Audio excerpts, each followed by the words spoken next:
Hello viewers, हम पढ़ रहे हैं कक्षा 9वीं गणित ब्रिज कोर्स और आज हम इसमें पढ़ेंगे पेज नंबर 27। तो यहाँ पर कार्यपत्रक 4 दे रखा है और प्रश्न पहला है, संख्या रेखा का प्रयोग करते हुए निम्नलिखित योग ज्ञात कीजिए। तो संख्या रेखा का प्रयोग करके हमें यह योग मतलब जोड़ करना है। तो संख्या रेखा हमने पहले ही समझ ली थी। संख्या रेखा के जो बीच में है वो 0 होता है, उसके दाईं तरफ धन वाली संख्या और बाईं तरफ ऋण वाली संख्याएं होती है। जैसे यहाँ पर हम धन वाली संख्या दिखाएंगे तो 1 2 3 4 5 और आगे इसी प्रकार बढ़ती रहेगी। यहाँ पे हो जाएगा ऋण 1 ऋण 2 ऋण 3 ऋण 4 ऋण 5 ऋण 6 ऋण 7 और आगे इसी प्रकार बढ़ती रहेगी। तो इसको हम हल करेंगे तो यहाँ पर 5 में ऋण 11 जोड़ना है। ठीक है, 5 में जोड़ करना है ऋण 11। तो 5 में ऋण 11 हमें जोड़ना है। तो इसको जोड़ने का तरीका है कि 5 जो धन का है, ठीक है, तो 5 धन का ये रहा। अब ऋण के 11 इसमें जोड़ना है तो जो ऋण की तरफ जो है हम जाएंगे 11 बार। तो 5 के बाद 1 2 3 4 5 6 7 8 9 10 11। तो यहाँ जो आया है 11 तक में जो आया है तो यहाँ उत्तर आया ऋण का 6। तो यही इसका उत्तर होगा ऋण 6। ठीक है, तो इसी प्रकार अगला जो प्रश्न है, ऋण 1 धन ऋण 7, मतलब ऋण 1 में ऋण 7 जोड़ना है। तो पहले हम संख्या रेखा बना लेंगे। तो यहाँ पे हम जैसे 0 है, फिर इधर धन वाली 1 2 3 4 5, इधर ऋण वाली ऋण 1 ऋण 2 ऋण 3 ऋण 4 ऋण 5 ऋण 6 और ऋण 7। तो यहाँ पर हमें ऋण 1 में ऋण 7 जोड़ना है। तो ऋण 1 यहाँ पर है, इसमें ऋण 7 जोड़ना है तो हम इस तरफ जाएंगे ऋण वाली संख्या की तरफ। तो यहाँ पर है ऋण 1 के बाद 1 2 3 4 5 6 और ऋण का 7 चाहिए। तो ऋण का 7 हम मान लेते, यहाँ पे जो अगली संख्या आ जाएगी ऋण का 8 है ना, क्योंकि यहाँ पे ऋण के 7 तक जोड़नी थी।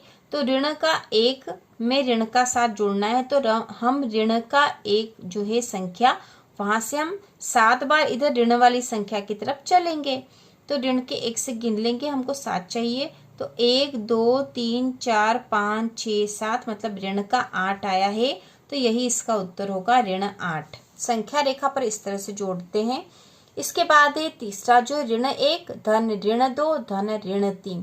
तो ये तीनों ही ऋण वाली संख्या हमें जोड़नी है। तो हम मान लेते कि 0 वाली संख्या यहाँ है, ये है ऋण 1 ऋण 2 ऋण 3 ऋण 4 ऋण 5 ऋण 6 ऋण 7 और यहाँ होगा ऋण 8। ठीक है, तो यहाँ पे जैसे ऋण 1 है, इसमें हमें ऋण का 2 जोड़ना है तो 1 और 2 यहाँ हो गया। ठीक है, इसमें और आगे हम ऋण 3 और गिन लेंगे तो 1 2 3 गिन लिया। तो यहाँ पे उसका जो उत्तर आया वही यहाँ उत्तर आएगा ऋण का 6। ठीक है, ऋण 6। इसके बाद जो अगला प्रश्न है, ऋण 2 धन 8 धन ऋण 4।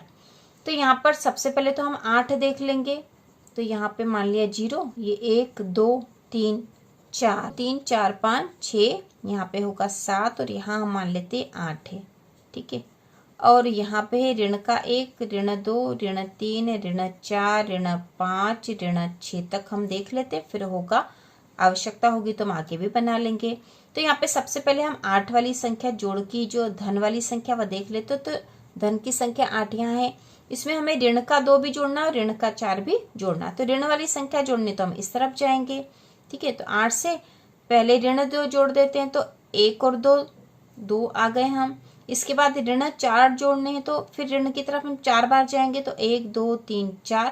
तो यहाँ उत्तर आया है 2। तो यहाँ उत्तर आएगा 2, वो भी धन का। ठीक है, धन का 2 आया है। तो इस प्रकार से हमने हल कर लिया। संख्या रेखा पर योग कैसे करेंगे। अब जो प्रश्न नंबर दूसरा है, सरल कीजिए। तो 72 ऋण 90, 72 में 90 जो है घटा नहीं, ऋण का 90। तो जब भी इसे कोष्टक में दे रखा हो तो इसे हल करना चाहिए हमें। जैसे 72 है, अब ऋण में ऋण का गुणा कोष्टक वाली संख्या के चिन्ह से होगा। तो ये धन वाली है तो ऋण धन ऋण होगा और यहाँ पे 90 आ जाएगा। तो अब 90 में से 72 घटा देंगे तो हम यही घटा लेते हैं। ये ऋण का 90 है, इसमें से हमें घटाने 72, तो घट जाएंगे। 10 में से 2 गया तो 8 बच्चा। अब यहाँ 8 हो गया, 8 में से 7 गया तो 1 बच्चा, क्योंकि यहाँ हासिल दे दिया था इसलिए। और चिन्ह बड़ी संख्या का आता हमेशा तो यहाँ पे आ जाएगा उत्तर ऋण का 18। उसी प्रकार ऋण 15 ऋण 18, तो ये ऋण का 15। अब इस ऋण का इस अंदर वाले ऋण में गुणा होगा तो ऋण ऋण हो जाएंगे धन। ठीक है, ऋण में ऋण का गुणा होगा तो धन होगा, यहाँ आ जाएगा 18। तो अब इसको घटा देंगे तो बड़ी संख्या 18 है, 18 में से 15 हम घटा देंगे तो 15 16 17 18, 3 बचे और 3 कैसा होगा, जो बड़ी संख्या का चिन्ह होगा वही इस पे लगेगा, तो बड़ी संख्या पे धन का चिन्ह है, तो यहाँ उत्तर आ गया 3 धन का। इसके बाद जो अगला है 20 ऋण 13, तो ये ऋण का 20 है, कोष्टक के बाहर कर लिया हमने, और ये धन वाली संख्या है, इसमें ऋण का गुणा होगा तो धन ऋण ऋण हो जाएगा, ऋण का 13। दोनों ही ऋण वाली संख्या आपस में जुड़ जाएगी तो ऋण का 20 और ऋण का 13 मिलके हो जाएगा ये 3 और 2 और 1 3, मतलब ऋण का 33। ठीक है, तो यहाँ उत्तर आ गया ऋण का 33। इसके बाद है 23 ऋण 12, तो इसको भी हल करेंगे। 23 ऋण का ऋण में गुणा होगा तो धन आ जाएगा 12, 23 में 12 जोड़ देंगे तो 3 और 2 5 और 2 और 1 3, तो यहाँ उत्तर आया 35 जो कि धन का है। तो इस प्रकार से हल हो जाएंगे। आप ये जोड़ का जो काम है वो रफ में भी कर सकते हो और इसमें सीधा उत्तर भी लिख सकते हो। इसके बाद जो अगला प्रश्न है, रिक्त स्थानों को छोटा बड़ा या बराबर से भरिए। तो छोटा बड़ा और बराबर हमें बताना है। तो ये ऋण, पहले हम इसको हल करके लिख लेंगे। जैसे ऋण का 3 है, इसको कोष्टक के बाहर रख दिया हमने, और ये धन का गुणा ऋण में होगा तो धन ऋण ऋण होगा 6। तो यहाँ पे ऋण 3 और ऋण 6, तो ऋण वाली दोनों संख्या आपस में जुड़ जाएगी, तो 6 और 3 9 हो गए, और 9 कैसे होंगे, ऋण के 9। ठीक है, तो यहाँ पे है ऋण का 9। अब यहाँ पे भी हम देख लेंगे ऋण का 3 है, इस ऋण का अंदर वाले ऋण में गुणा होगा तो ऋण का ऋण में गुणा होता तो धन हो जाएगा, यहाँ पे आ गया 6। तो यहाँ पे ऋण का 6 और धन का 6 है, तो ये दोनों आपस में घट जाएंगे, अलग अलग निशान है तो घट जाएंगे। 6 में से 3 घटा देंगे तो 3 बचेगा, और चिन्ह बड़ी संख्या का आएगा, मतलब ये 3 धन का है। तो यहाँ पे इस तरफ ऋण का 9 है, इस तरफ धन का 6 है, तो बड़ी कौन सी होगी, धन वाली संख्या, तो बड़े का चिन्ह इस तरफ आएगा। इसके बाद है ऋण 21 धन ऋण 10, तो पहले इसको कोष्टक के बाहर लिख देंगे, तो ऋण का 21 धन का ऋण में गुणा करेंगे तो ऋण आएगा, और ये हो गया 10।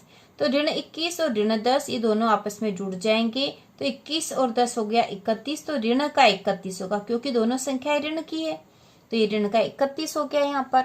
अब यहाँ देखो ये है ऋण 31, धन का ऋण में गुणा करा तो ऋण 11।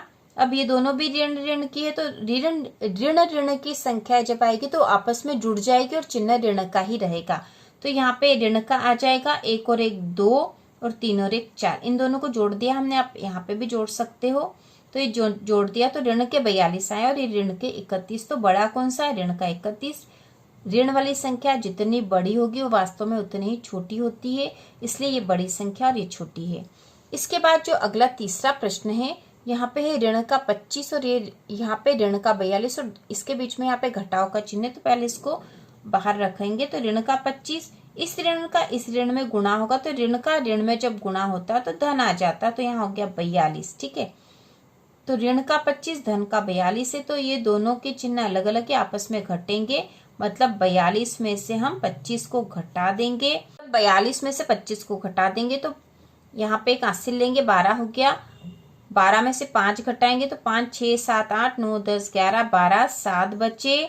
यहाँ पे उधार दे दिया था, 3 बचा, 3 में से 2 गया तो 1 बचा यहाँ पे, तो यहाँ आ गए उत्तर 17, और चिन्ह आएगा धन का, क्योंकि धन बड़ी है, तो 17 आए यहाँ पे धन के।